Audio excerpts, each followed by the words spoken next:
just picking the right city, that was kind of like a big thing for you. Like, what was the big deal? Like, what was it just like, dude, I'm doing this, I'm putting all this time in, I don't want to wasting time. Like, what was your thought process? And then how did you overcome that? Look, when you get started in this, there's so much to learn. And naturally, it's overwhelming. Your brain can only consume so much information at once. But again, because this is very much a process, like you can't put up ads. You can learn ads, you can learn SEO, but there's no point of doing any of that until you figure out what the city and niche is, right? So step by step, go through that process. The parameters of like finding the city or niche are not that complicated. You just have to focus only on that. And my thing was initially, to be very honest, I picked the wrong niche. I built a site for something so I won the limo space. Kind of low ticket item, high volume. It's hard. I got 2 business owners interested. I got to a sales call and neither of them converted, right? For various reasons. Happy to go into that. But the point is, I zoomed out and went back and realized like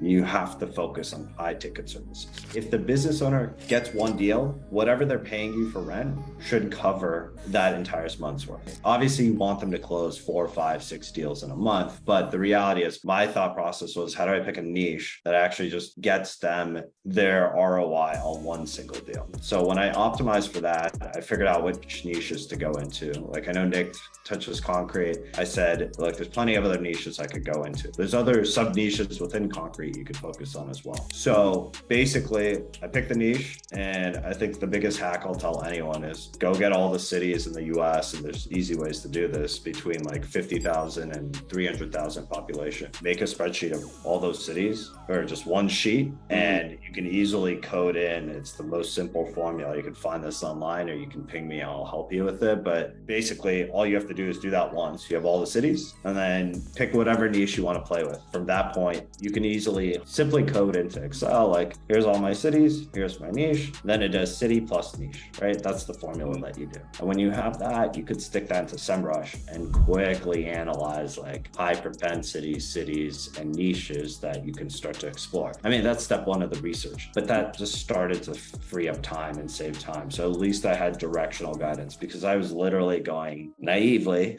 I was like, okay, I'm going to pick this city and then this niche, and I'll try it 10 times. And then that gets frustrating. So you start to learn these little hacks. And if you take away anything from whatever I'm about to say after this question, is that always ask yourself the question, like, how can I make this simpler for myself? And I think if you start to optimize for that, you're going to get better answers in your head. You're going to start Googling the better questions into Google to start to optimize how you utilize your time. And from there, it'll just speed things up for you. So at first, like, yeah, I told you I was getting analysis paralysis. Like, where do I go? Which city, which niche, all this. And I said, how do I just accelerate this process? So maybe that's the engineering brain in me, but that doesn't stop anyone, if you're not an engineer, from doing that as well.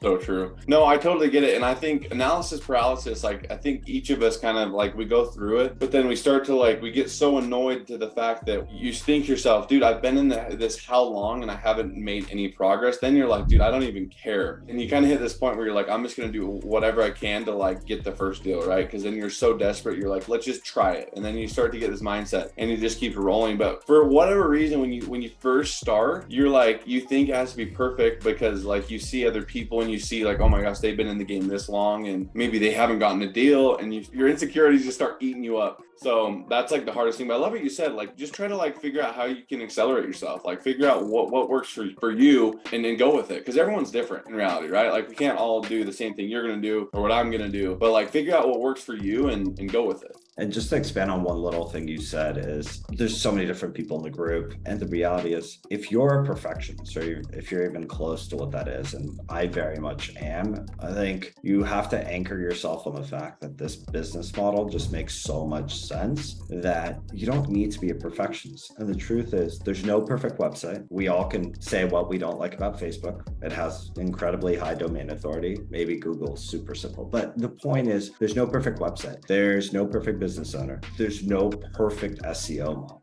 Google constantly changes the game. So there's never going to be a perfect anything in this entire process. And I think once you kind of relinquish that control of wanting to be a perfectionist, it just makes things easier. And there's nobody here. Nick might tell you directionally, or you might tell me directionally, like, yeah, that's probably a good niche, and that's probably meets all the search criteria and the competition criteria. But you guys don't know definitively. I'm sure you still go into niches and cities that don't pan out. But this is a numbers game, and this is very much an analysis game. If you do the analysis 80% correct, I've learned that the propensity for you to actually convert is much higher.